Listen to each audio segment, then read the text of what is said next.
Good evening. We'll call the order of City Council meeting August 15th, 2023 here in City Hall. Would the clerk please confirm the roll? All council members are present with the exception of Council Member Gotthelf, Your Honor. Very much. Next on our agenda is the flag salute. We have so many members of our wonderful police force here with us today. I would love to have them lead us in the flag salute.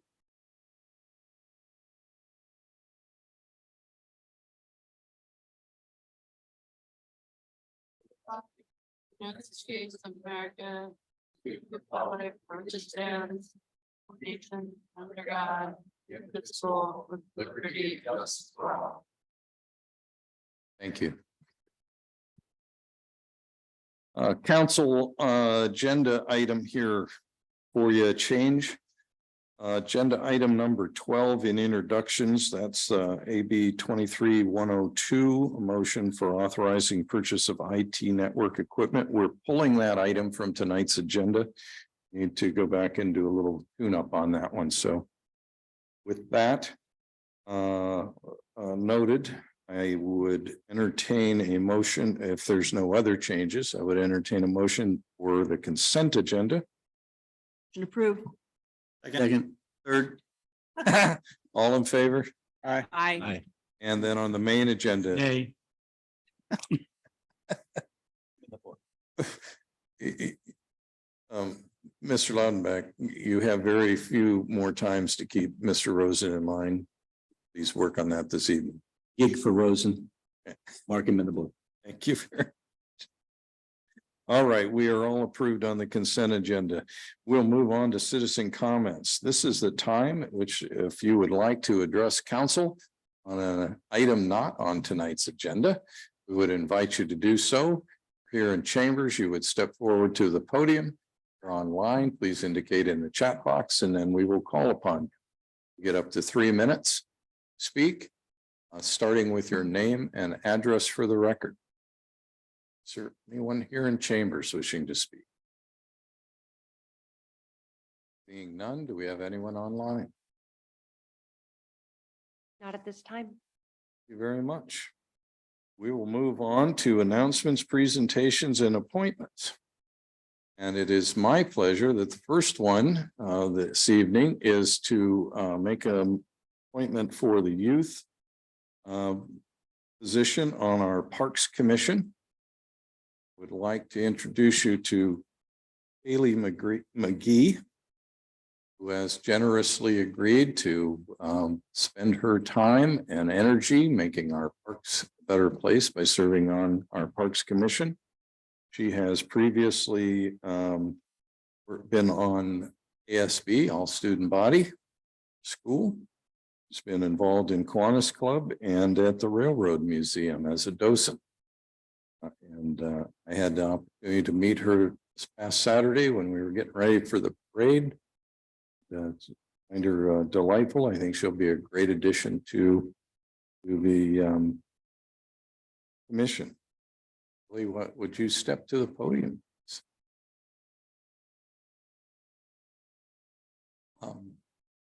Council, I want you to meet Kaylee. Kaylee, would you like to say a few words? Tell me just a little bit about yourself. Hi, my name's Kaylee McGee. I'm now in my senior year. I volunteer / internship at the Northwest Railroad Museum. I am also really looking forward to being here with this pleasure. Council.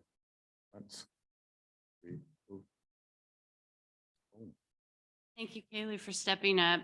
Parks Department is super important, and we need people in your age group helping, giving us ideas, not just listening to all us old folks. And so Speak for yourself. I'm very appreciative that you're doing this, and it's really important. So thank you for volunteering. Thank you for having me. Haley, I love your energy. Thank you for doing what you're doing. This is a big deal, and you actually are mentoring other people along the way. If you can think of that without getting hard on yourself, just have a fun time. You're going to learn a lot. We really appreciate you and want to help you in any way we can. Thank you for that. Thank you. Hi, nice to meet you. Thank you for stepping up. It's fun to see somebody with your energy and your perspective on life come into our fold and help us start shaping the future of North Bend. And the Parks District is a wonderful place to start. You'll be amongst a bunch of friendly, smart individuals, helping actually make our town a better place. So welcome aboard. I look forward to seeing your cooperation and everything that you do with the committee. Thank you for joining. Awesome. Good evening. Thank you for taking your time and energy and committing it to public service and setting an example for others up in our community. It's a big deal and it means a lot. And congratulations. Wasn't anointed. I believe it was competitive, or you went through some sort of a process to get here, and that's to your credit. So thank you. Indeed. Patience and do interviews. Listen. All right, I've got about 37 questions for you, starting with the budget. Now, I just wanted to say thank you very much. We appreciate it. Be a great asset to the city. Thank you. Kaylee, it's a pleasure to meet you. We, all of us here pretty much started off in committees and commissions. And once you're into it, it's kind of addictive. And so public service is probably one of the more rewarding things you can do in terms of volunteering and even as a career as you move on. So we appreciate you coming to work with us. Looking forward to your input and congratulations. I wanted to point out, we have several of the members of the Works Commission here with us this evening in support.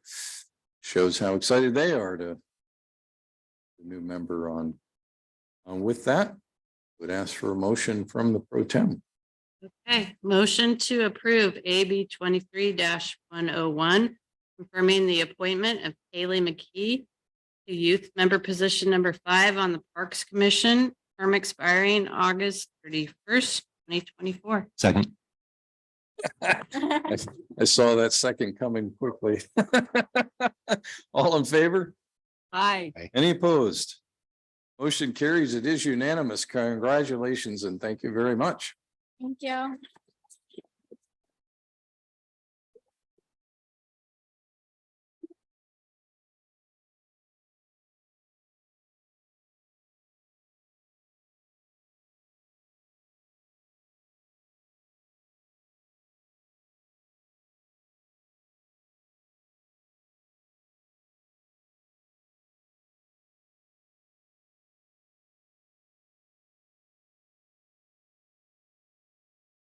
Should note that I didn't notice either of the other Parks Commission members wearing their pins this evening.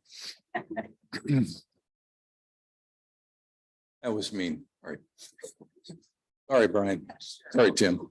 Oh, he's got his shirt. Oh, moving on. Item number 11 on our agenda is presentation. This is on the community survey.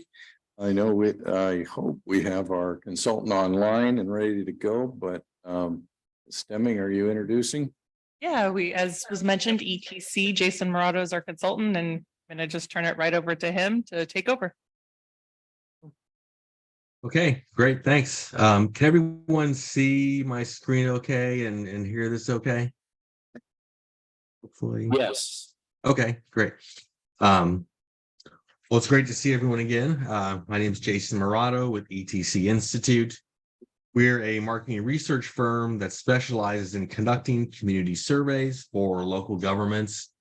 And this past spring, for the first time, we conducted a community survey for the city of North Bend. So today I'm going to walk through the key findings from the survey. A little background about ETC Institute. We're based in the Kansas City area, but we're a national leader in providing market research for local governments. We've been doing this type of work for over 40 years. In the last 10 years alone, we've conducted surveys in more than 1,000 communities across the country.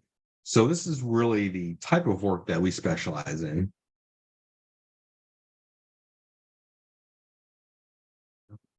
This is just an overview of what I'll go through today. I'll go over the purpose and methodology of the survey, We'll take a look at what we learned from the survey, and then I'll walk through the key findings, and I'll be happy to answer any questions as well.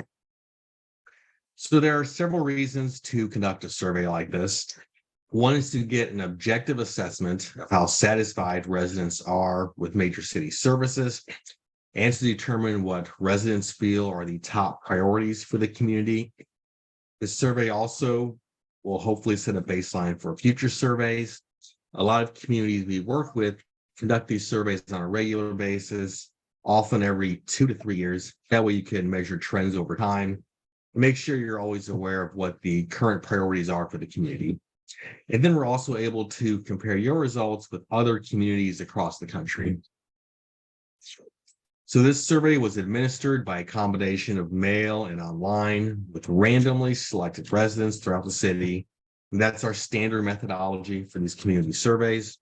Our goal is to receive at least 300 completed surveys, and we ended up with 347. So we had a good response. And the results of the 347 surveys at the 95% level of confidence has a margin of error of plus or minus 5.2%. So essentially that means that if we conducted this survey the same way 100 times, 95 times the results would be plus or minus 5.2% from what we're reporting. So there's always a margin of error when we conduct these surveys, but it is a small margin of error. So here we have a map of the city. The red dots are locations of households that completed the survey. Now these are geocoded to the block level, so and not the exact address, in order to protect residential confidentiality. And as we were administering the survey, we made sure that the demographics of survey respondents reflect the actual population of the city. So we had a good representation from key demographic areas such as race and ethnicity, gender, and age. So here's what we learned from the survey. Residents have a positive perception of North Bend. 81% of respondents are satisfied with the quality of life in North Bend, and that's compared to only 6% who are dissatisfied. 79% of respondents are satisfied with North Bend as a place to raise children. Only 1% of respondents were dissatisfied. We also found that satisfaction with city services overall is higher in North Bend than other cities. We rated above the Northwest regional average in 16 out of the 25 areas that we compared.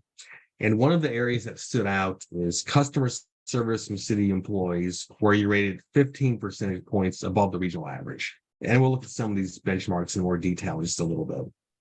The top overall priorities are economic development and maintaining city streets. So first, we'll look at some general perceptions that residents have of the city. This was the very first question on the survey. And here we asked residents to rate their perceptions of the city in a number of different ways. So the dark blue are ratings of very satisfied, the light blue is satisfied, the gray is neutral, and we interpret neutral as average or median expectations. It's a rating of a 3 on the 5-point scale. And then the pink are those who are dissatisfied or very dissatisfied. So if you look at the top of this chart, almost 90% of respondents were satisfied with opportunities for recreation in North Bend. 81% were satisfied with the quality of life, compared to only 6% who were dissatisfied. 79% were satisfied with North Bend as a place to raise children, and that's compared to only 1% who were dissatisfied. And most residents also feel safe in North Bend. 76% are satisfied with the feeling of safety in the city, only 6% dissatisfied.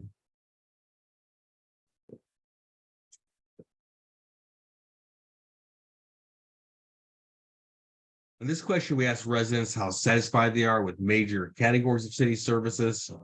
So here we asked residents to rate these areas at the big picture departmental level. And then later on in the survey, we asked about some more specific areas within some of these categories. So most areas received high ratings. If you look at the top of this chart, the highest rated areas are fire, emergency medical, and ambulance services, parks and recreation, police services, customer service.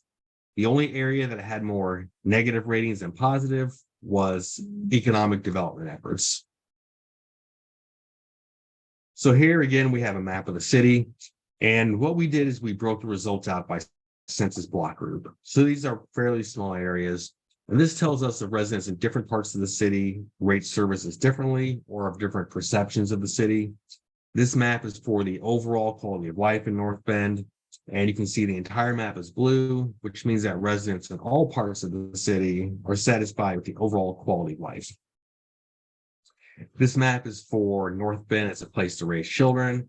Not only is the entire map blue, but most of it is in dark blue, which is the highest possible rating, meaning that residents throughout the city, again, are satisfied with North Bend as a place to raise children. So I mentioned earlier that satisfaction with city services overall is higher in North Bend than other communities. You rated above the US average in 14 out of the 25 areas that we compared, and you rated significantly higher. So in other words, 5 percentage points or more in 12 of those areas. You also rated above the Northwest regional average in 16 of 25 areas and significantly higher in 11 of those areas. So for these next few charts, the dark blue line are North Bend residents who are either very satisfied or satisfied. The red bar are the satisfaction ratings for residents throughout the Northwest region. And then the gray are the satisfaction ratings for residents from all across the country. And this is based on a national survey that ETC Institute conducts with randomly selected residents across the country every 1 to 2 years. So as you go through these charts, the blue arrows mean your ratings are significantly higher than the regional and national average. A red arrow would mean your ratings are significantly lower. So this first chart's for perceptions of the city. You can see North Bend rates much higher than other communities as a place to raise children. When it comes to the feeling of safety in the city and the appearance of the community. And the other areas, your ratings are very similar to other communities. This chart's for major categories of city services. Your ratings are significantly higher than other cities when it comes to parks and recreation, programs and facilities, quality of police services, and then customer service from city employees. And then your ratings are similar to other cities in the other areas. And when it comes to streets, infrastructure, and maintenance, more mixed results. Your ratings are significantly higher when it comes to the cleanliness of city streets and public areas, as well as mowing and trimming along city streets and other public areas. But your ratings are lower regarding street lighting, maintaining neighborhood streets, and then snow removal on major city streets. The other areas such as sidewalks, maintaining major city streets, and bicycle infrastructure, your ratings are similar to other communities. And then for communication and engagement, your ratings are similar to other communities in all three of these areas, your website, social media, and then the timeliness of information provided by the city. So now we'll look at top priorities for the community. We saw earlier how satisfied residents were with major categories of city services. As a follow-up question, we asked which of these services should the city prioritize over the next 2 years? And respondents could pick up to 3 choices. So the top 2 priorities are economic development efforts and maintaining city streets. Third highest priority is parks and recreation. And then fourth is communication. So this is something we'll call the important satisfaction rating. And this analysis is based on 2 different types of data, both which we've seen both of these already. First, we asked residents how satisfied they are with city services. And then we asked which services should the city prioritize over the next couple of years. So which are the most important? And the idea behind this is that those services that have a combination of lower levels of satisfaction, but at the same time are the most important, should be the highest priorities to focus on. So the areas in pink are the highest priority, and this chart is for major categories of city services. The 2 highest priorities are economic development. That ranked first in importance, and it ranked last out of these 8 items in satisfaction. So it's the highest overall priority. Second highest priority is maintaining the city streets. There are also a couple of areas in yellow, which are a high priority, but don't rate as being quite as important as the top 2. And that's communication and then city codes and ordinances. The areas in green are more of a medium priority, typically because the satisfaction rating is much higher, which often leads to the level of importance being rated not quite as high as some of the other items. This table is for planning, growth, and development. There are 4 areas in pink that are a very high priority, but the 2 that really by far are the highest priority are how well the city is managing growth and how well the city is planning growth. The other highest priorities are the variety and number of businesses downtown, and then the amount of affordable housing, which that has been a high priority on just about every survey we've conducted over the past year or two. Another area that is a higher priority, but to a little bit of a lower level, is quality of new development in the city. For street infrastructure maintenance, the highest priorities are snow removal for major city streets and maintaining neighborhood streets. Maintaining major city streets just barely missed being in the pink. The other areas that are a high priority are bicycle infrastructure, sidewalks, and then street lighting. For transportation, the highest priorities are the availability of retail parking downtown, the number of bike lanes and facilities within the city, and then the number of sidewalks in residential neighborhoods.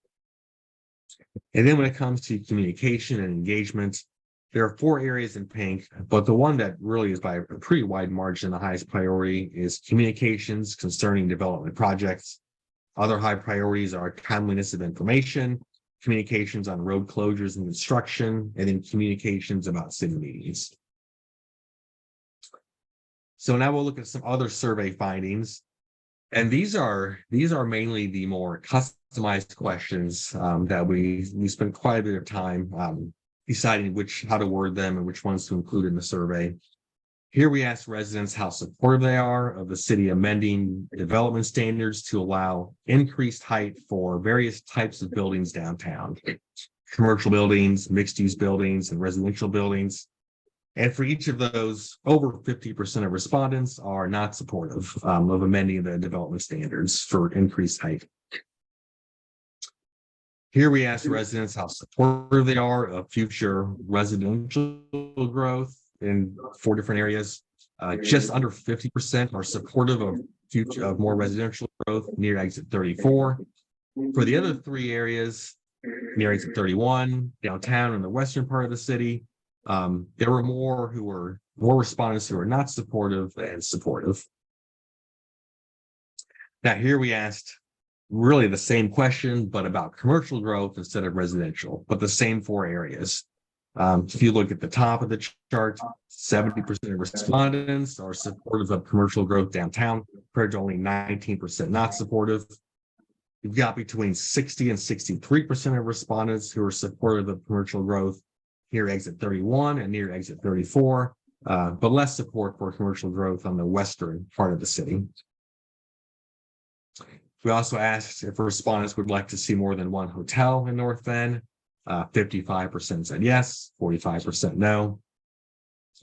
Of those 55% who said yes, we then asked, where would you like to see the hotel? And the top choice by far was near exit 31 at 70%.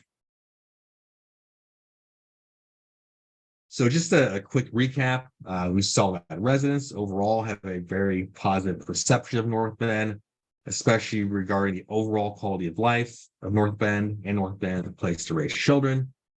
Overall, your ratings are higher than other communities, especially when it comes to customer service from city employees. And then the top overall priorities for economic development and maintaining city streets. So that's everything that I had. I'm gonna walk through the dashboard as well, but before I do that, I don't know if we want to stop and see if anyone has any questions. We'll have a few.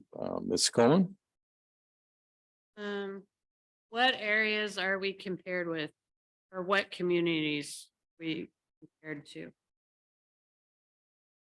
So the benchmarking survey is based on a national survey we conduct with residents all across the country. The Northwest region includes the state of Washington, as well as a couple of surrounding states. And then the US average is obviously residents nationwide. I guess I'm wondering, did you compare us to other communities in our part of the country? Specifically the Pacific Northwest? Sorry, I was having a hard time hearing the last part of that. Did we compare you to who? So the question is basically, were there cities in our region included in the state studies, specifically in the Puget Sound region? Right. Those benchmarking comparisons, I mean, the answer is yes. They're randomly selected residents throughout the state of Washington. Now, if you're talking about comparing your results against other specific communities that we've surveyed, that's not part of that benchmarking that I showed, but that certainly is something we could do.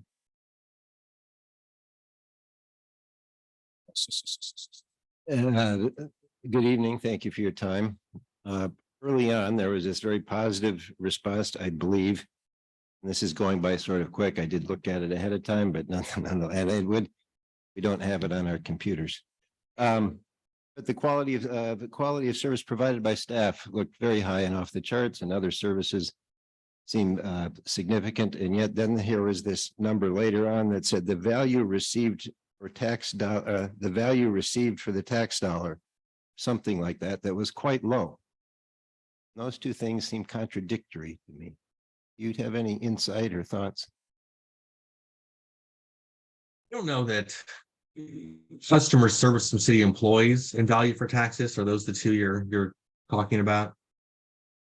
So many things seem overly, quite positive and pleasing as a member of council. And yet here was this thing that jumped out at me about the value received for your tax dollar. It was like 30%, 36% favorable and otherwise quite unfavorable. Right. And those, Yeah, again, overall, the results are pretty positive. Value received for taxes, I mean, that didn't rate as high as some of the other areas on your survey, but it wasn't significantly below other communities either. It was slightly lower, but not too much. That's, I believe the national average is in the low 30% range. So that's something that in most communities gets a very low satisfaction rating.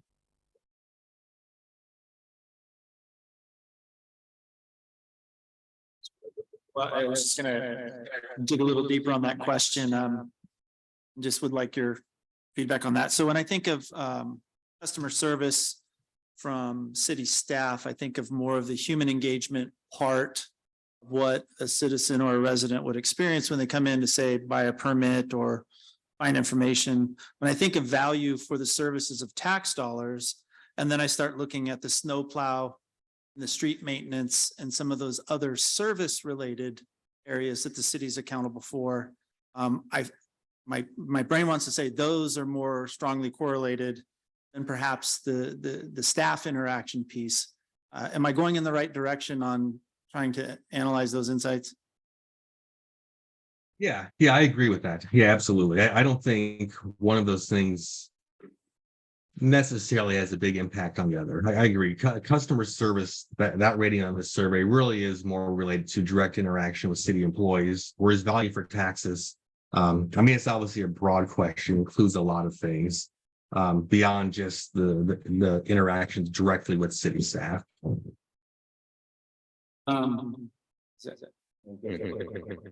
More? Yeah, I just have another one, and I think we're gonna have a session at some other point to dig into the data a little bit deeper. So I appreciate you late hours presenting to us on this council meeting. I'm just wondering if you could speak a bit more into the methodology, the recruitment of the participants, what that process was like.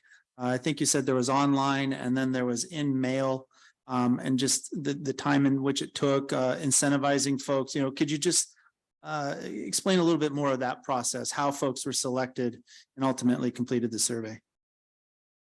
Yeah, sure.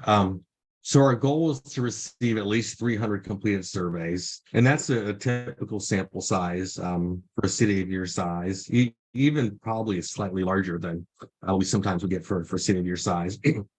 The typical response rate for a survey like this is around 12 to 15%. So we typically mail surveys to about 7 times the number of households as completed surveys that we need. So our goal was 300 completed surveys. We mailed a survey to about 2,000 randomly selected households throughout the city. And those households were selected completely at random, meaning that every household in the city had an equal chance of being selected at random to receive a mail survey. The mail survey also had a link to an online version of the survey. And then the envelope that the survey was mailed in has a QR code. So residents could fill out the print survey and mail it back to us. They could go online using the link on the mailed survey, or they could use the QR code on the envelope. So there really were 3 different ways you could fill out the survey. And our goal was to receive at least 300. We ended up with 347. So we had a very good response. I'd say that's a great response rate. And so just so I'm clear, so the letter went out, and in the letter were the 3 different ways to take the survey. So the letter, but also the full survey was mailed as well. So the survey was in a booklet format. The front page was that cover letter, and that described the purpose of the survey, encouraged participation. That's where the link to the online survey was. But then this full survey was actually mailed. And we included a postage pay return reply envelope along with the mailed survey. So there's no cost for those who chose to fill it out by mail and mail it back to us. Miller, do you have any? I do. Thank you. Thank you for the presentation. Really appreciate it. One of the things that didn't strike me as shocking was that we rank so high for the environment we are in. We are certainly unique, and most of the people that come here are drawn to our area because of where we live. I also was wondering, when we talk about road maintenance, snow issues, things like that, that can be very complicated. And one of the thoughts I was going to reach out to the public about is that here's a question: are we going to go chemicals? Or are we going to be natural to the environment? That's the biggest question. So I think people out there don't understand when they have this ask what it entails to make it happen. And we want to do right for our community that way. So that was one of the thoughts I had. Thank you. Mr. Rosen? Mr. Nothing else. Back to you, Ms. Golan. Sorry to get stuck on who we're compared to, but I think the Pacific Northwest is different than other parts of the country, especially the West Coast compared to Midwest versus East Coast. And so could you narrow the survey down to our general area? So on this survey, the benchmarking data I showed, it's just state of Washington, the state of Oregon. I have to look at the map. I believe there's 2 other states included in that Northwest region that we compared you to. In a little bit, after this, I'll go through the dashboard, and I'll show you a little more detail about that. So I think what I'm hearing is you'll be able to provide specific data around Washington. As far as. We could, yeah, I'm sorry. Yeah, that's something we can certainly talk about. We can compare your results to other specific cities we've surveyed in the state of Washington.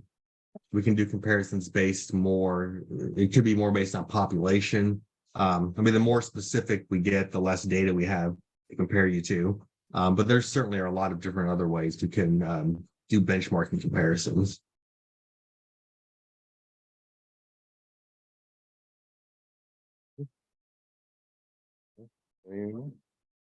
So to that end, on the dashboard.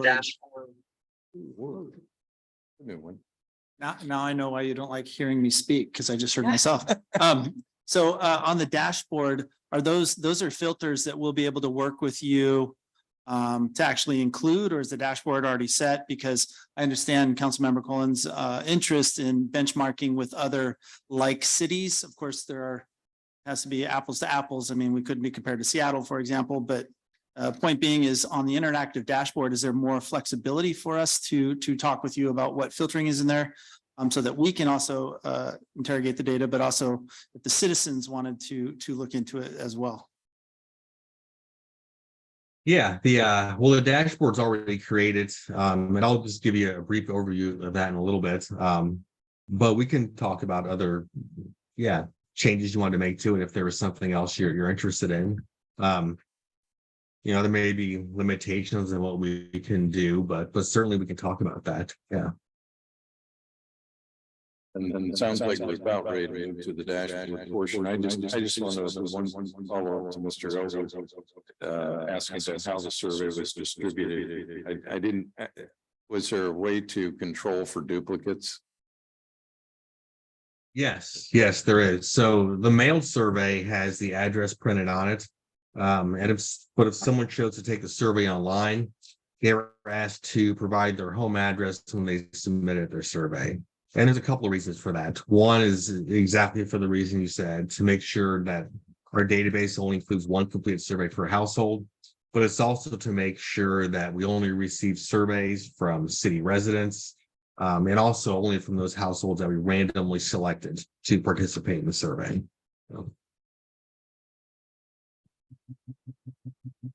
There are no more questions. We'll move to the next section.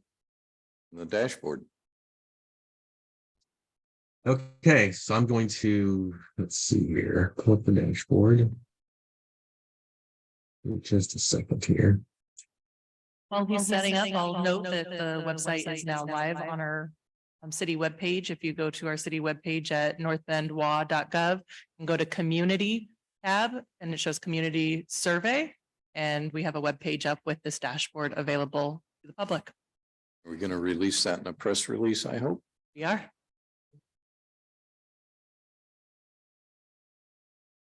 Okay, so can everyone see this okay? I think I've got it up here now. It's up.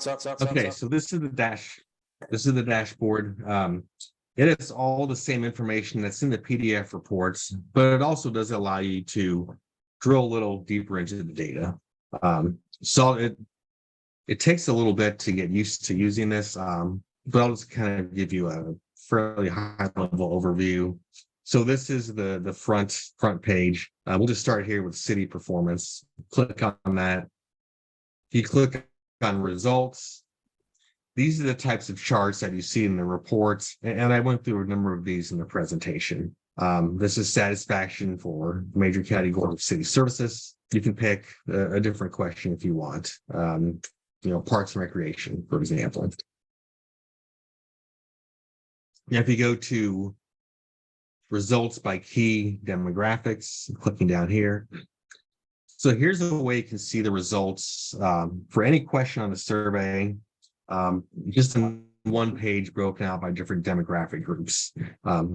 So this is for the overall quality of police services. Here you can see these numbers are the satisfaction ratings.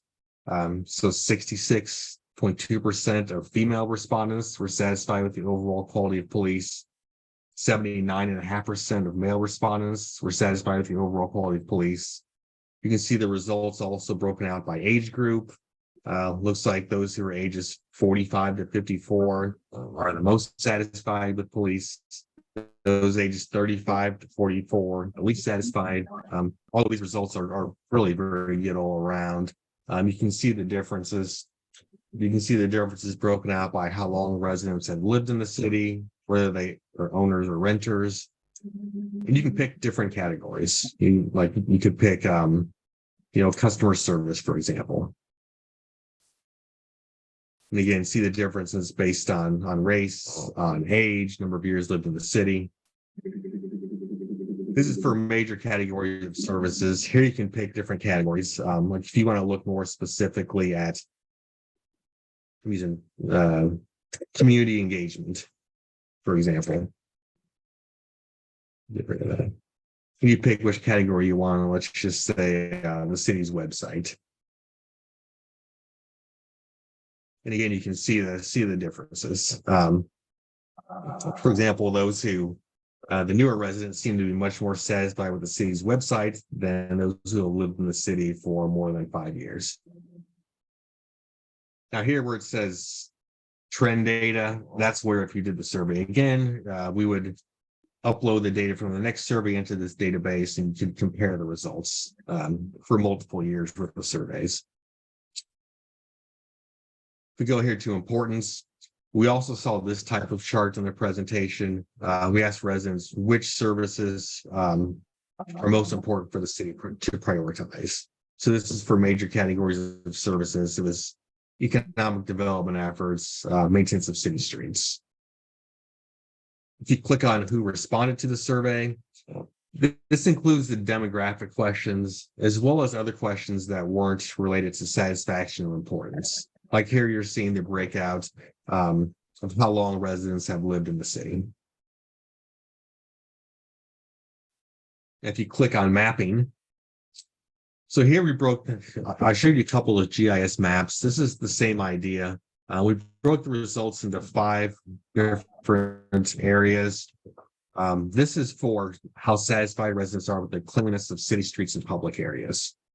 Now, if you hover over, and just in general, the darker blue it is, the higher level of satisfaction. Orange and yellowish is kind of medium level of satisfaction, and then red is those lower levels of satisfaction.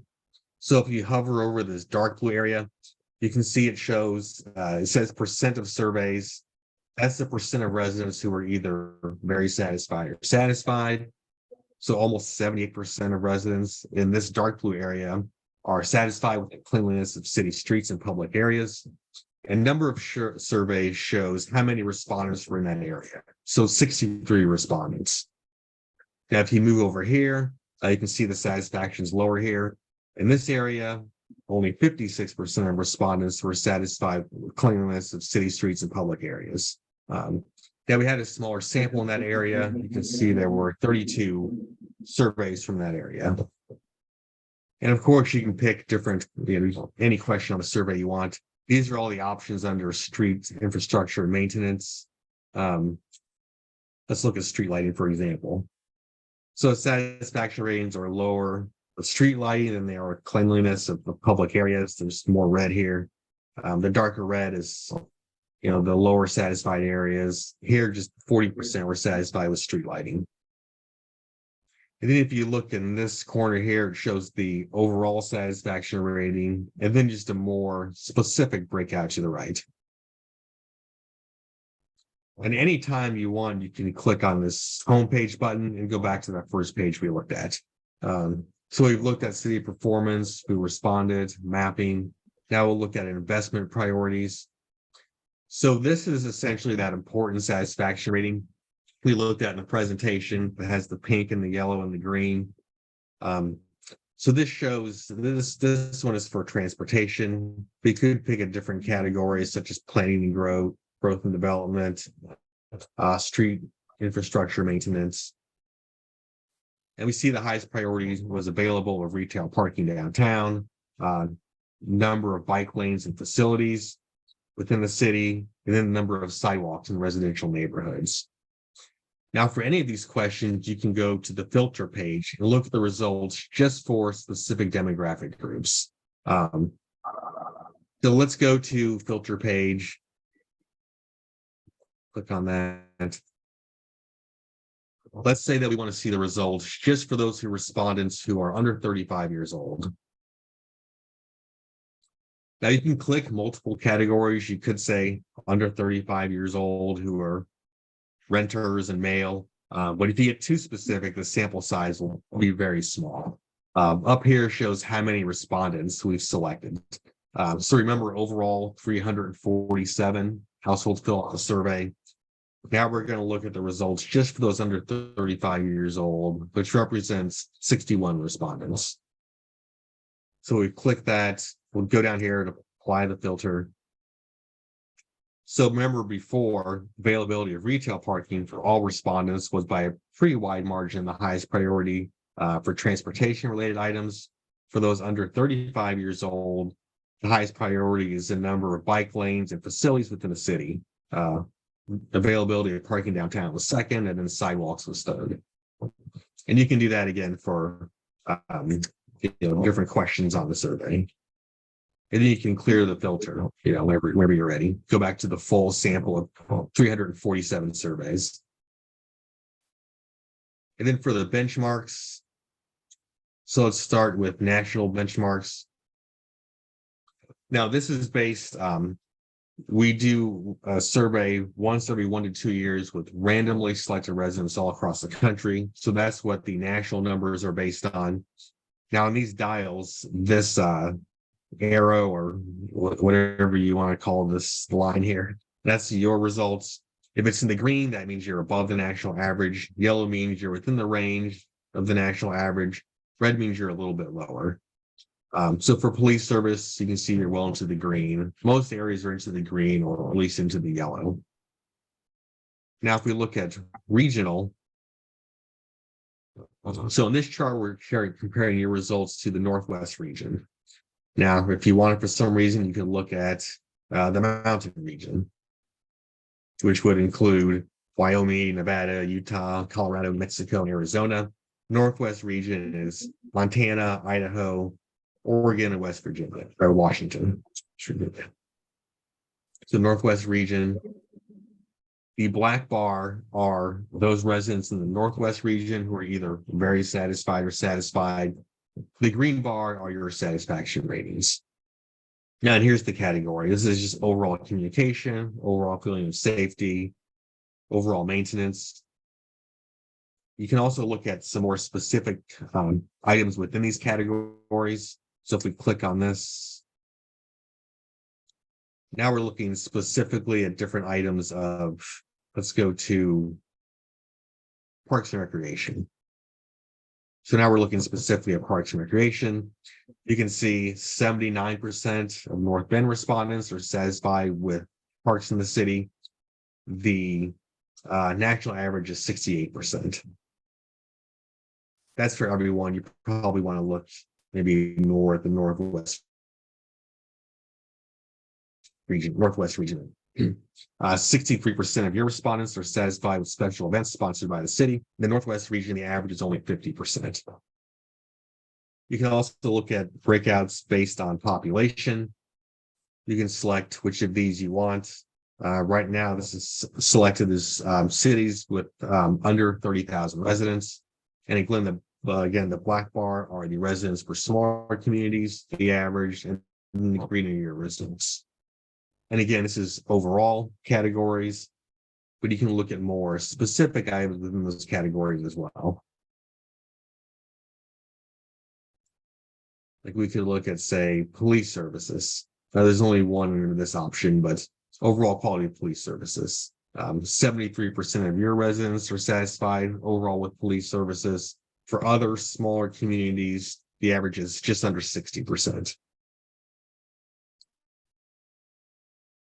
And you can look at the results broken out by age. So the this first column, the black bar are residents nationwide who are under 35 years old. And then the green bar are the results for your residents who are under 35 years old.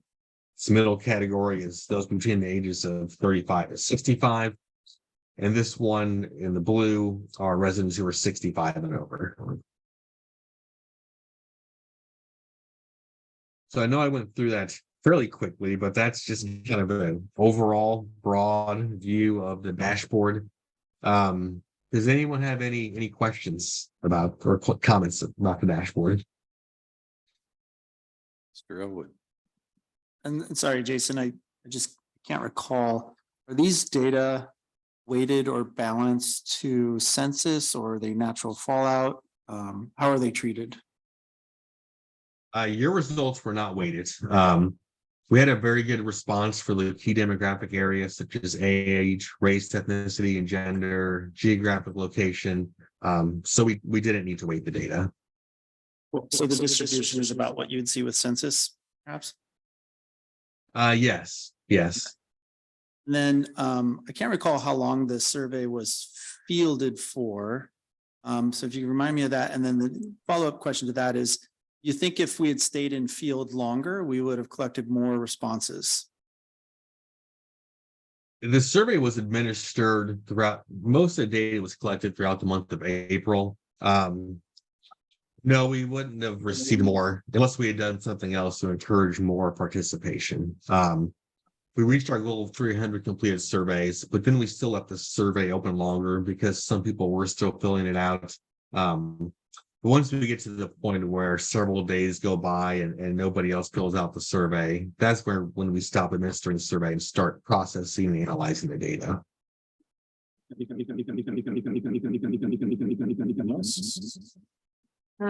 Just to refresh me on statistics, because that was a really hard course for me. And you said there was 347 responses and there was a plus or minus of 5.2. Does that mean if whoever you got responses from, that's going to be the data, plus or minus the 5.2%? So what that means is, so the margin of error is 5.2% at the 95% level of confidence.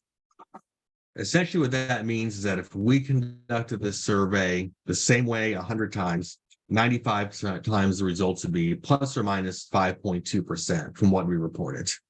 So that's essentially what those numbers mean.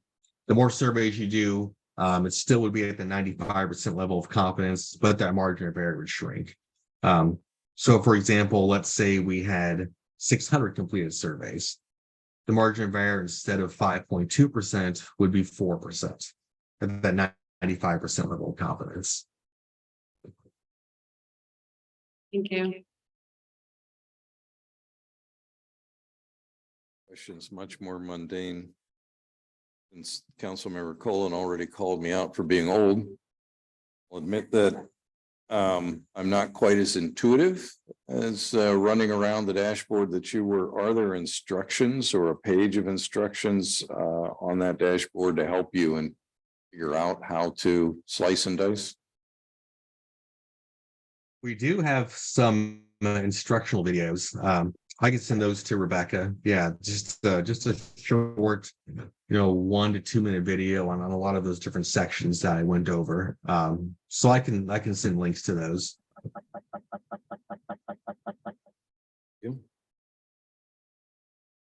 Anyone else? Any final thoughts from you? The survey?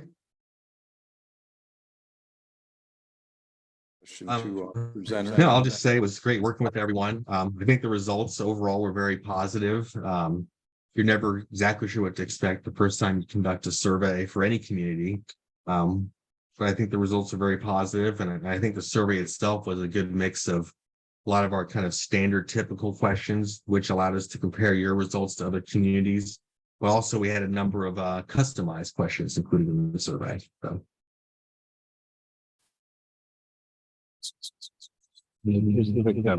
Thank you for your time and engagement. Any comments on a repeat interval for something like this, a professional opinion, or is there a standard practice in the industry? Or, I mean, part of it is to benchmark, the other is to track over time improvement or continued areas that need improvement. Yeah, the most frequent time frame is every other year. We do have some clients who conduct the survey annually. Some do it every 3 to 4 years. But every other year is the most frequent time frame. That's what I would recommend. If you wait too long, then I think even if the satisfaction ratings change, it's hard to know what really impacted that. But then obviously if you do it every year, that would be great, but then there's more cost with that. So every other year is most often how often people conduct a survey. One a little deeper, I would suspect that as we're able to absorb and look at this data, there might be a desire for drilling down. Is that something you also deal with in other communities? Hey, we got this answer, but it seems a little unclear. Yeah, absolutely. We can run some crosstabs, which we saw a little bit of that in the dashboard, but that's something we can do. For example, some clients like to see the results broken out by different age groups or by how long residents have lived in the city. Are there differences between newer residents versus those who have lived in the city for a long time? So yeah, that's definitely something we can do. I can work with Rebecca to find out what exactly it is you're looking for. Again, on behalf of the council and all of us here, thank you very much for your work on this. I know it was quite complicated and, you know, I don't know what number crunching looks like. Some others here may, but there's obviously an awful lot behind that. I'm sure appreciate the presentation and the thought that went into it. Did you have any final comments? Don't already got in the plug that we have it up on the website and available for the public. Going to get that notice out to the public on how to find it. All right. Thank you very much. Appreciate your time this evening. All right, thanks, everyone. All right. Council, next on our agenda is commission and committee reports. Shocking for the lights to come back on Monday. We'll move on. We'll go first to community and economic development. So Member Miller. Thank you, Mr. Mayor. Let's see, we met today in the German room and we had two things on our agenda. One was, the first one was school impact fees for 2024. Was led by Ryan Stokes, who's our assistant superintendent with Snoqualmie Valley School District. He enlightened us on the capital facilities plan, which is a 6-year plan required by the Washington State Growth Management Act in order to collect impact fees for development. So he filled us in with a lot of data. Just briefly get you a little bit of here. Capitals Facility Advisory Committee, we spoke into that. We also talked about the capacity to house students and the financing plan within and student generation rates. A lot to this, an impact fee calculation. We're going to learn more about this coming soon. That was the first part of our meeting. And then we stepped into the Meadowbrook agreements update. That was led by Mike McCarty with the city. Mayor Rob also joined us with input as well. And we will ultimately see this show up again in probably around mid-September. And we'll learn more about what's going on in that direction. We will next meet on the 19th of September. You. Finance and Administration, Mr. Elwood.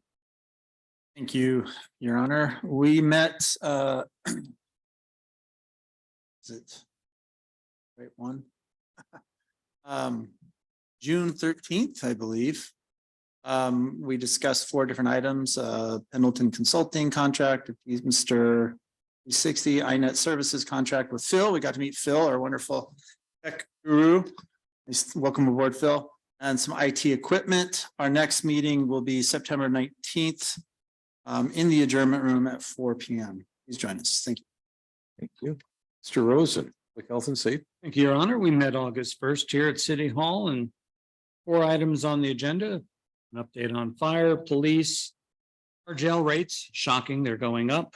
See that coming. And we also had a discussion about electric bikes. I will say this in summary. We're going to be doing some education on that issue. We're starting to see some issues with speed and the capabilities of these bikes being used on trails throughout city. Simply put, you have an electric bike, don't be an idiot. Slow down, share the path. Let's not make this something where we have to deal with enforcement. I think common sense could hopefully prevail. We don't have to do any more than just some education. But if we cannot seem to control ourselves out there, unfortunately, we're going to have to look at other methods. I don't think necessary. I think the folks in this town are smart enough to know when to slow down and to yield. Your Honor, I'm not sure if you're going to have the chief speak. I We are. just wanted to, Yeah. perfect. Thank you. We'll refine that policy statement as we go, I think, maybe. Pretty well good, is it? Okay. Mr. Loudenbeck, Public Transportation and Public Works. Thank you, Your Honor. We last met on July 25th, 2023 in the council adjournment room. We had a number of things on the docket, several of which we're going to be discussing in a few moments. Brian Tucker and Mark Rigos discussed the resolution approving a development extension agreement with Otis Milam on the extension of a public sewer system by several hundred feet. There was a motion approving professional services contract with KBA, Public Works, Private Development, This is for inspection support. While we've had an unfortunate injury to our own staff, we needed to bring some people on board to make sure that the inspections were being done in a professional and timely manner. That will be a pass through to those individuals using those services. Tom Moore had a resolution approving a construction contract with All Terrain Excavation for the Almway Bridge removal. That's underway. He also had a construction contract with Sascon for the Scour project. Those of you who may notice that there are several pieces of large equipment along East North Bend Way, and gentlemen working under the bridge. They aren't camping. They are repairing the pilings there. And we should have a safe resolution to that construction project very quickly. There was a motion approving professional services contract with Parametrics for construction management and a bridge that just mentioned. We had a closeout with MSI, the wastewater treatment plant HPI phase 1. We are going to be talking about the Dahlgren Family Park here in a few moments and the sidewalk gap project. And we also had a discussion with Mr. Rigos concerning a public hearing for an ordinance adopting the 2021 King County Surface Water Design Manual. That is some exciting stuff right there. You all are going to want to be glued to your seats for that. Actually, it's kind of boilerplate. It's been over a decade since we reaffirmed the King County Surface Water Management Manual, and we need to update it so that we can stay current. Other than that, Your Honor, we will be meeting again on August 22nd at 4 p.m. in the adjournment room, and that is all. Commission reports, Ms. Deming. Planning Commission met August 2nd and reviewed draft amendments to the shoreline element and critical areas element of the comprehensive plan as part of the 2024 comprehensive plan update. Planning Commission will next meet August 16th for a public hearing and possible recommendations on those amendments. Parks Commission did not meet in July. They will next meet August 23rd. The Economic Development Commission met July 25th to review and provide feedback on a working draft of the economic development element of the comprehensive plan. We will continue that work at their next meeting. Ms. Coleman. Mayor Pro Tem's report. I'm going to toss this to Ross as I was on vacation. Mr. Loudenbeck, catch. I was there, ran the meeting. I don't remember a damn thing about it. You ran a very tight ship, as I recall. We had two topics. We got out on time. I know that. Well, you want to hand me the note? Let me. Okay, as you that were attending might recall, this was the review of the W.H. Taylor Riverfront Park design proposals. And then we spent a compact 35 minutes on the North Bend Way Complete Streets Corridor Plan. We were able to come to some relatively meaningful assumptions of the direction we would be going on the Taylor and Riverfront Park design. And we're able to give staff direction on that and the complete streets. So it was a very meaningful and productive work study. And thank you for allowing me to give that report, Heather. We do understand that as you age on years in council, that stuff slips away. We get that. Any regional committee reports, council? Yes, Your Honor. The Snoqualmie Watershed Forum met on July 19th in the Salish Lodge Ballroom. It was well attended in person. There were legislative updates from Dan Gurley, the Puget Sound Partnership, County River and Floodplain Management 2023-2024 work program was presented by Chase Barton of King County. One of the items that was called out that's also up on the city's webpage is improvements to Mason Thorson L's levee adjacent to Blue Hole. So there's been conversation within the city, and also that work is ongoing as we speak, I believe. I did want to call out, and I was pleased to see that Aaron Mitchell from the city staff was present in attendance, because a lot of what the forum is about is working in partnership and bringing attention to funds and funding sources that are available to entities like our city. And I acknowledge and want to thank staff for continually seeking out those opportunities and being present in situations like this such that that's possible. Thank you, Your Honor. You. The others. Pass on my regional reports to this evening. And tonight, to round out this section, we have a special presentation by Acting Chief Brian Lynch. Chief.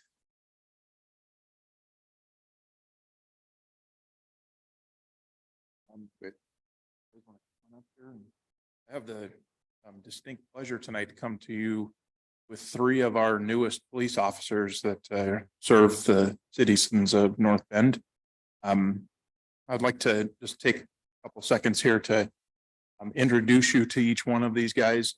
On the end, we have Joseph Spears, graduated from the academy only a month ago. He's still on his field training for right now.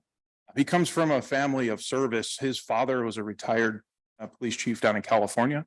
And currently his brother and sister are both in law enforcement as well. He is a Marine with multiple tours to Iraq. He came back and got his bachelor's degree in criminal science and found his way back to Baghdad as a contract agent doing dignitary protection, counter surveillance, and operations security. So when he came back to the United States after the COVID pandemic, he decided to follow in the family footsteps and become a police officer, continuing on his legacy of selfless service that he's done so far. Next, I have Officer Drew Ward, comes to us by way of Houston, Texas. He is an Astros fan. I have to question, yeah. I have to question his judgment on that one a little bit, but so Drew was actually a pitcher in college. He went and played college baseball with Concordia University, where he earned his bachelor's in geography and environmental science. While doing that, he completed the Army ROTC program at the University of Nebraska, and eventually was commissioned as an officer in the United States Army. He is currently a platoon leader in the Washington Army National Guard. He has been one of the shining stars of who we've hired recently. This kid is, I'm so excited to see where his career goes. And then next to me, Officer Marcus Sanchez. He grew up in Shelton and started his career in service, in public service when he was 17 as a volunteer firefighter. Quickly found the error of his ways and decided to come to law enforcement.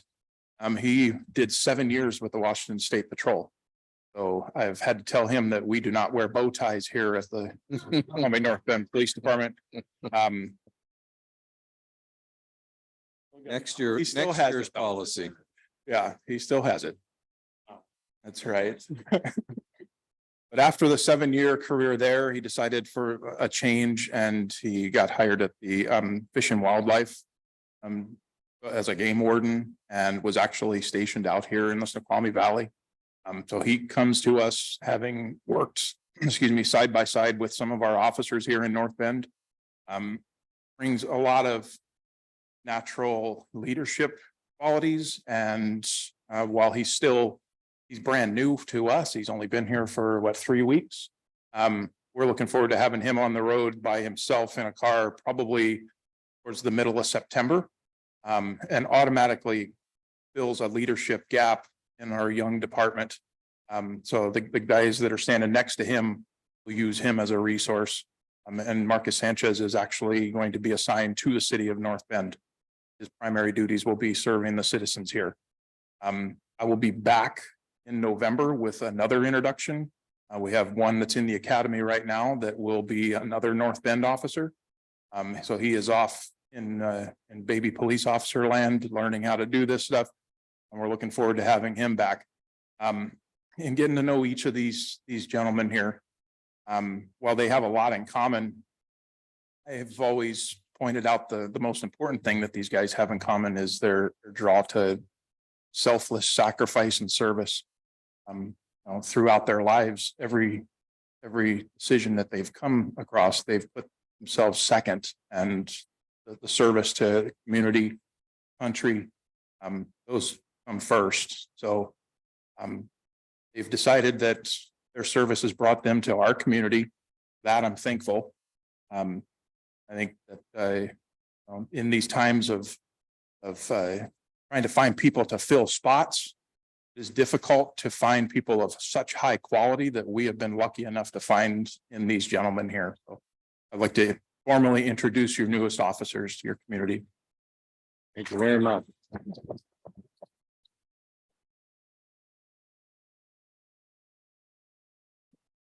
And Chief, why don't you introduce the rest of the who you've got with you tonight? Just Oh, yeah. We have the North Bend officer back here. He is James Kay. And he is our PIO, so he works hand in hand a lot with Bree.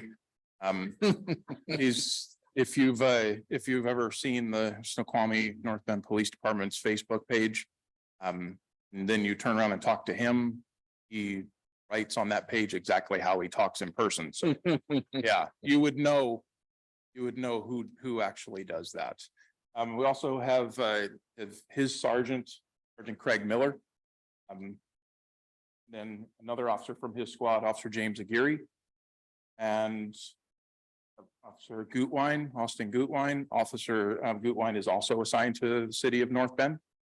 Not undercover, he came in to support the officers tonight on his own time.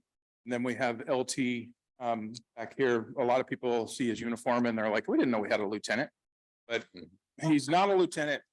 His name is LT. He is my right-hand man. He is our record specialist / evidence tech / a little bit of everything. So he is here also to support his officers. So. Yes. fantastic. Thank you. Do we want to do a photograph with these guys? Great to do. Council, I think all council ought to be in this, don't you think?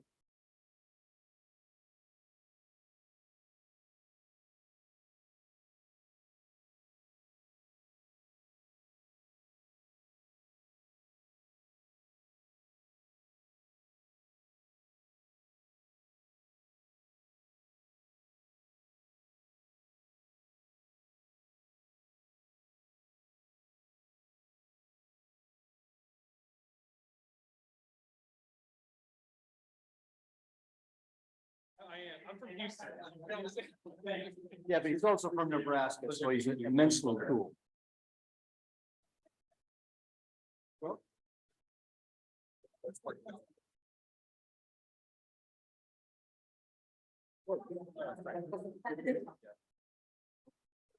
You hop in there. Where do you want me? I'll find a spot. Lay down on like you normally do. You got it.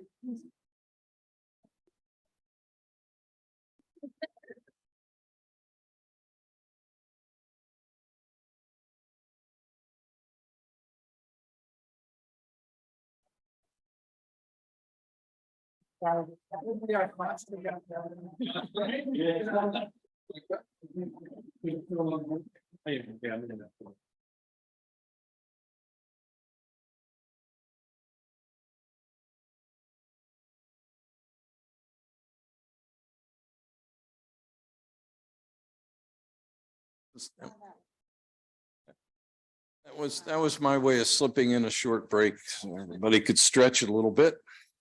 Thank you, gentlemen. Appreciate it. LT, you gonna stick with us? They're leaving you. All right, council, next on our agenda is item number 13.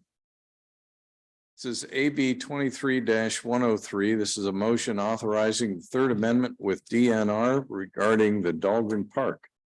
Mr. Regos. Thank you, Mayor. Good evening, council. Page 63 in your packet. This, we're going to talk about parks here real quick. This is the Dahlgren Family Park that's located east of the Dahlgren project along North Bend Way.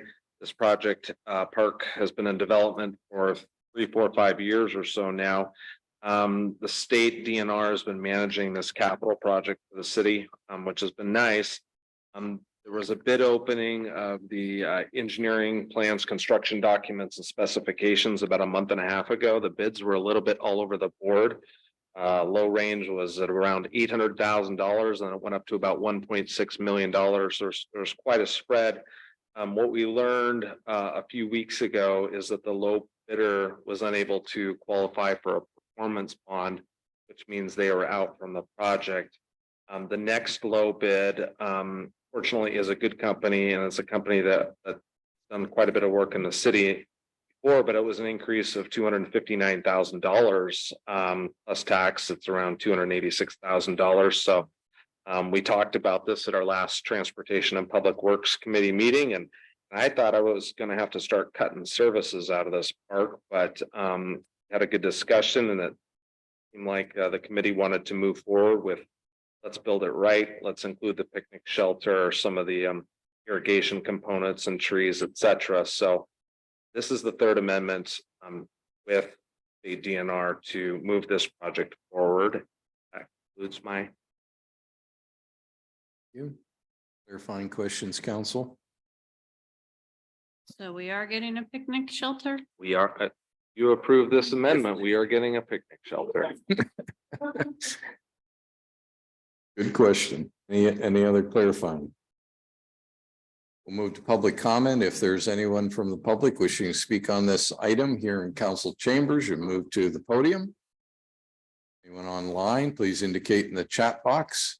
You get up to 3 minutes to speak, starting with your name and address for the record. See anyone in chambers moving forward? No one at this time online. One online. Thank you. Committee just come through. DPW. Well, Mr. Laudenbach. Thank you, Your Honor. Motion to approve AB 23-103, authorizing the mayor to execute a third amendment to the ILA between the city of North Bend and Washington State Department of Natural Resources for the implementation and management. The RCO WWRP grant for improvements along Middle Fork of the Snoqualmie River, DNR agreement number 93-100-446. Second, motion is second. Any discussion?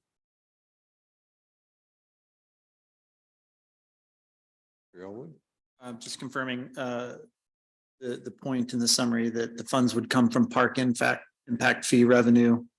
And I believe when we talked about this last, our park impact fee revenue coffers are fairly healthy, so we can absorb this and be fine. That is correct. It is coming from park impact fees that's paid by developers. It's not paid for by current residents. And our park impact fee balance is healthy. And I'll launch off from that, Mark. I'm really thrilled to see this park go forward with the original design to help benefit the people on east side of the town, as well as everybody else. I think that's exciting to think about.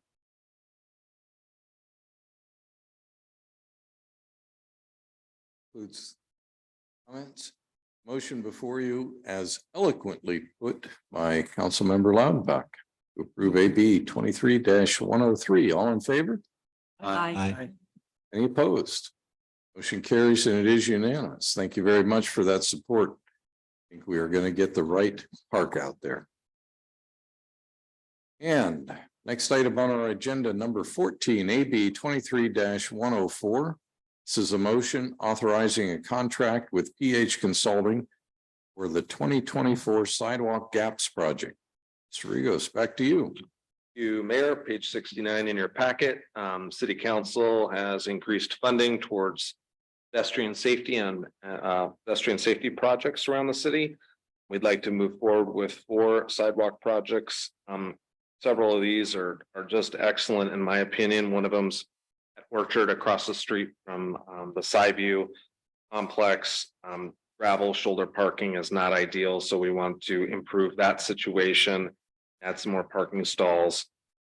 Another one of these projects is to rechannelize North Bend Way. What that does, we move the striping about 6 to 8 feet south on the curve near Tanner Road, where there's a guardrail above the Middle Fork Snoqualmie River. By us moving that striping to the south, it allows us to put a pedestrian walkway that abuts the guardrail, and so you'll be able to walk and look down to the river and up towards Mount Si. And it will be elevated and will be 10 feet wide, so it's a huge safety improvement. As a pedestrian would want to walk to either the new Snoqualmie Valley Trail crossing or to access Tanner Trail, so that's a really exciting project. Another one we have is real sharp corner at Southeast 140th Street, and you would add a sidewalk along there as it collects next to North Way. So this is just the precursor to these capital projects. This includes surveying, engineering, setting up the specifications so we can bid this project and build it next year. So these are 4 projects in our 6-year TIP. We've used this consultant a couple times. They've done a pretty good job. So move it forward. Just in a reminder that these are all projects that came out of council input request as part of the gap filling program they started 2 years ago. Great project. Clarifying questions. Thanks, Mark. I'm really excited about these projects and I want to add to your list to go further towards Twin Falls Middle School, sidewalk and bike all the way down 140th towards the river. That project is currently in our 6-year TIP, and we have that discussion each year about priorities of projects and move that up. If your request is to include it as part of this, my recommendation would be for myself and my staff to study that project, and maybe we can take change order to this contract. Change order to a future council. We need to look to see how much money we have and limits of the project. I by no means want to stall this. Yeah. In a meaningful way, add to. Anyone else? Clarify. If there's a member of the public wishing to speak on this item, if you're here in chambers, please move to the podium. If you're online, please indicate in the chat box. You'll get up to 3 minutes to speak, starting with your name and address for the record. See anyone here in chambers? No one online. One online. And I'm sure this came through EW. Mr. Loudenbeck, you're the star of the evening. Yeah, well, thank you very much.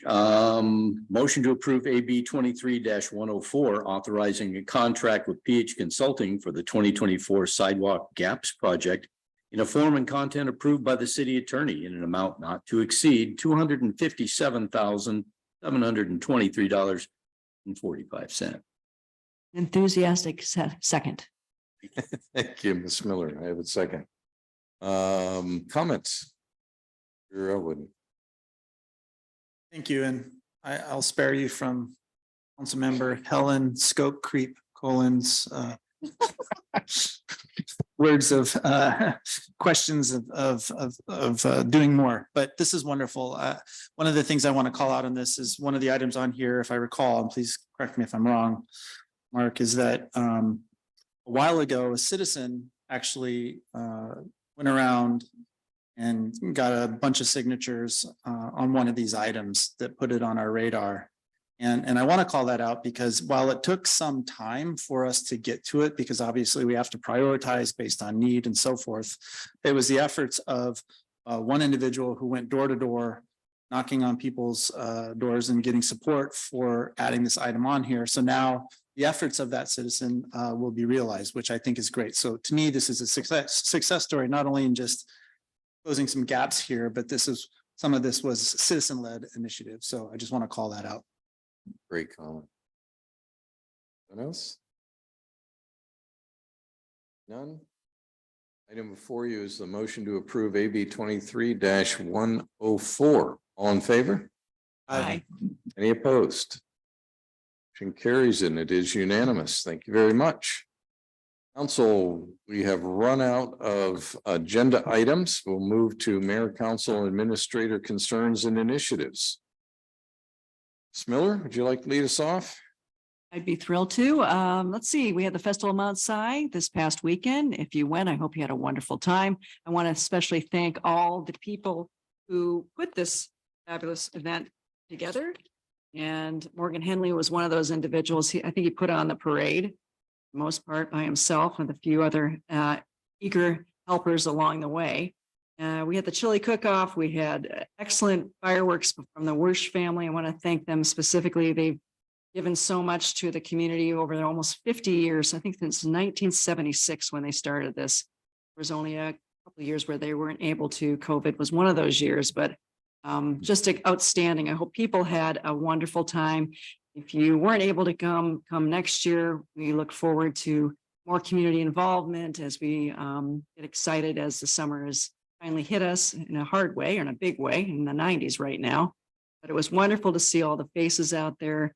I was in the parade along with Mayor and numerous other great folks. And we had that bird's eye view of looking back at the people on the sides of the street, smiling, sitting, laughing, and having a great time. So that's it. Thank you. Carolyn. Yes, I think the festival was a hit. From what I was able to observe, which wasn't all of it, but some of it. It was well managed, well maintained, it was clean. People seemed to be having a good time. Managing the traffic flow through the neighborhood there was really good. So hats off to everybody who was involved with the organization and management of that. Other than that, I'm glad that I'm surprised that we're in August. I know we have a heat wave. Be careful with your pets, be careful with your little ones and even yourself out there. It's easy to lose sight of the fact that it's close to 100 degrees and we don't normally get that weather. So take care of yourselves and enjoy it while it lasts. Mr. Jocelyn. Nothing tonight, Your Honor. Thank you. Mr. Rosen. The 7 people watching out there. I will restate what's some of us said earlier tonight. This is Ross's last meeting. It's been 18 years. I've had the privilege of serving with fine young gentlemen. And I just want to thank him yet again for everything done for this city, this community. He will be missed more than he knows. And I'll miss you, my friend. Chill out. I'm going to wait for you, Mr. Lownbeck. Ms. Cullen.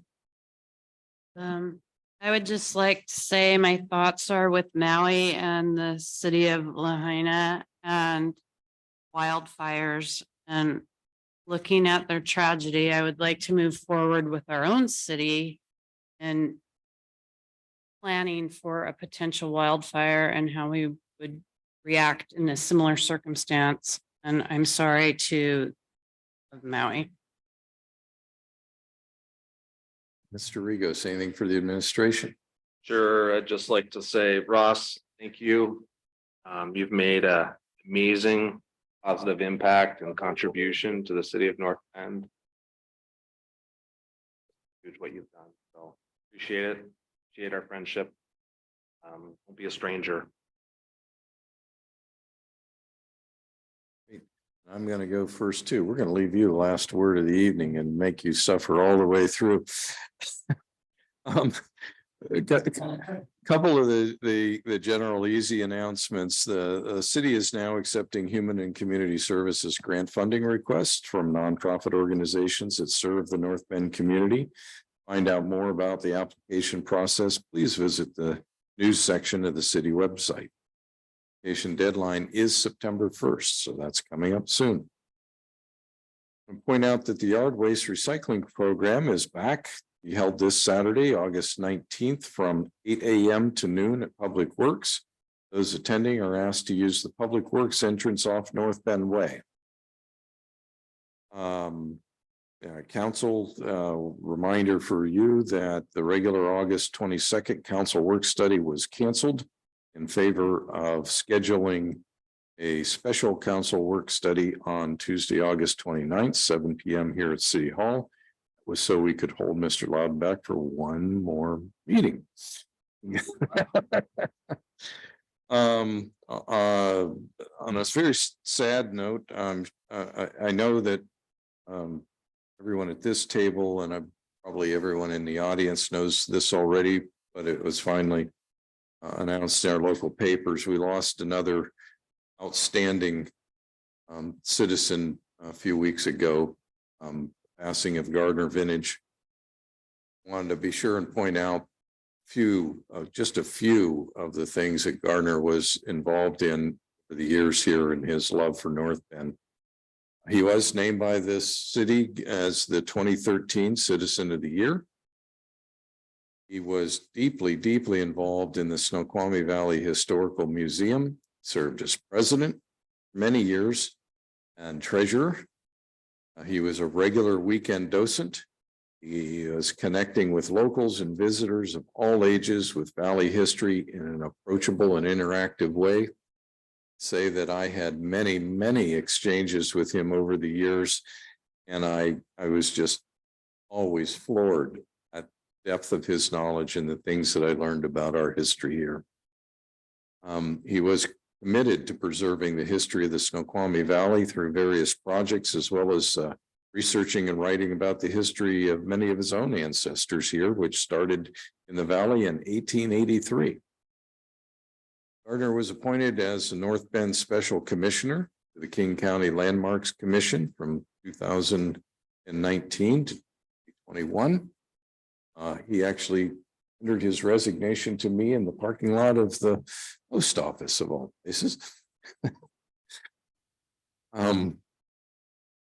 Gardner was critical in the formation of North Bend's Park District, Sideview Park District, and was a volunteer board member of the Meadowbrook Farm Preservation Association Board for full 6 years, during which time the Meadowbrook and Sideview partnered to create a mutually beneficial relationship. Sideview performed the critical scheduling of the farm's 460 acres and interpretive center. And if that all wasn't enough, he also co-chaired the bond issue purchase of the Tollgate Farm property, which is, of course, physically next door to the Meadowbrook. Preserve that as open space. Just one of those individuals deeply ingrained, deeply embedded in it, all that is good about, and going to be greatly missed. You're wondering, according to the article in the paper, the family suggests donations to the Snoqualmie Valley Historical Museum in lieu of other tributes, if you are so inclined. Turn from that to, yes, Mr. Loudenbeck, thank you so much for your service. It's just been amazing. It was occurring to me earlier tonight as you were reading one of the agenda bills motions that if you choose to, you certainly have a long career ahead of you in baseball broadcasting. You name it. What a great voice for this. Appreciate your service. Great things you did for this city. I know that I will miss you. Appreciate it. And with that, I will turn the mic to you. Thank you all. It's been an honor and a privilege, obviously, to work with the citizens of North Bend. 18 years has flown by. Community has grown. And thanks in part to the terrific team of people that I had the privilege of working with throughout these many years, the city, things have gone pretty well in my estimation, and they're headed in the right direction. So all of you that were at this afternoon's get together, thank you very much. I appreciate everything that you've done. And I look forward to being just a quarter mile down the road, looking back at you all, watching and admiring your hard work, as you folks working together, council, administration, and our terrific team of employees. This is how we get things done, working together, working for the benefit of the citizens. And that's what it's all about. So with that, thank you all very much. It's been great. And I'm not going anywhere. Like I said, I'll be here in town, but take care and I love you all. You have any motion for us, sir? Sure. Motion to adjourn. We have to stay. I don't hear a second. Yep. You're gonna miss out on beer 30 if you don't second. Second. We have a second. All in favor? Aye. Aye. We're adjourned. Thank you.